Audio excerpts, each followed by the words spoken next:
Assalamualaikum dan salam sejahtera. Terima kasih kerana menonton video ini. Sekarang kita akan pergi ke 3 buah negara berturut-turut. Sekarang saya di Jerman. Sekarang di Belanda. Sekarang di Belgium. Jom. Jadi kawasan ni di dalam bahasa Jerman kita panggil Dreiländerpunkt. Maksud dia titik 3 negara lah. Macam sekarang saya berada di kawasan Belanda. Di sebelah sana adalah Belgium. Dan di hutan di belakang sana adalah Jerman. Cara kita datang tadi, kita datang dari Jerman. Jadi kita pergi ke bandar Aachen. Aachen ni mungkin sahabat-sahabat kita dari Indonesia tahu, iaitu mantan Presiden Indonesia B.J. Habibie. Beliau pernah belajar di Universiti di Aachen sinilah dalam tahun 1955 lebih. Untuk maklumat lanjut boleh tengok filem Rudi dan Ainun. Habibie dan Ainun. Selain daripada negara, beza dia ada bahasa. Belakang sana Jerman mereka cakap bahasa Jerman. Di Belanda mereka cakap bahasa Belanda. Tapi bahasa Belanda dengan bahasa Jerman ni dia daripada satu keluarga. Jadi kita yang tahu bahasa Jerman, kita boleh faham sikit-sikit bahasa Belanda, terutamanya yang bertulis. Bahagian utara Belgium mereka cakap bahasa Perancis, bahasa Belanda sebab dia bersepadan dengan Belanda. Kawasan tu kita panggil Flanders kalau tak silap. Dan selatan Belgium yang bersepadan dengan Perancis, mereka bercakap bahasa Perancis lah, iaitu kawasan Walloon. Dan kawasan Belgium yang belakang kita ni adalah Walloon. Jadi bila kita pergi sana, tulisan-tulisan semua dah jadi Perancis. Di sini bahasa Belanda, di sana bahasa Jerman. Dari Aachen tadi kita naik bas. Kita naik bas masuk ke pekan Belanda, pekan kecil nama dia Vals. Dan dari situ kita naik bas juga kecil. Dalam lebih kurang 10 minit kita datang ke kawasan ni.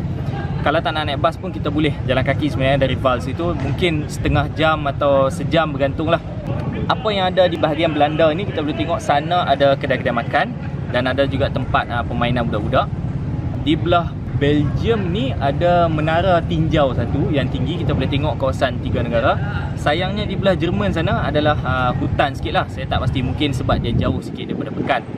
Bercakap tentang lintas-lintas tadi, biasanya kita perlu tunjuk pasport lah untuk melintas ke negara-negara lain. Tetapi hari ini kita tak tunjuk langsung pasport kepada sesiapa.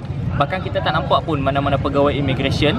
Kerana 3 negara ini, Belgium, Belanda dan Jerman, mereka adalah salah 3 daripada beberapa buah negara di Eropah. Tak silap dalam 27 macam tu, mereka menandatangani perjanjian Schengen.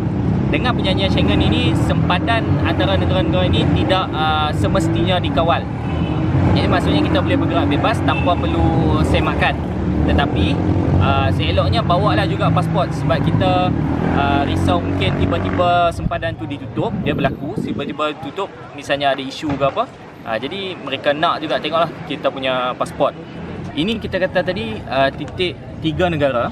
Dulunya lebih kurang Perang Dunia Pertama, dia menjadi titik 4 kawasan lah, iaitu Jerman, Belanda, Belgium dan satu lagi kawasan kecil namanya Morene, yang sekarang hari ini di dalam Belgium.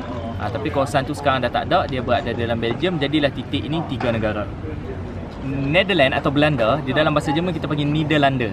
Nieder ini secara harfiahnya maksud dia rendah. Lande atau Land ni maksud dia tanah atau negara. Jadi Netherlands ni dia adalah negara yang rendah. Bahkan di beberapa kawasan di Belanda ni dia lebih rendah dari aras laut. Beberapa gambar terutamanya yang tepi laut. Jadi tanah macam ni, laut macam ni, dia akan ada orang kita panggil dikes ataupun ialah tanah yang berbukit tu mereka buat untuk jagalah kawasan darat mereka daripada ditenggelami air. Jadi itu salah satu ciri yang terkenal di Belanda. Jadi titik yang tertinggi di Belanda adalah lebih kurang 370 meter. Jadi rendah saja, dan titik itu juga berada di kawasan ni. Sebelum saya terlupa, saya nak beritahu ada satu akaun Instagram namanya Syam Borders. Di situ kita masukkan gambar-gambar yang berkaitan lah borders ni. Terima kasih banyak-banyak kerana menonton. Tonton video-video kami yang lain di channel YouTube Syamirul M ataupun channel Facebook. Terima kasih banyak-banyak kerana menonton. Jumpa lagi. Okey.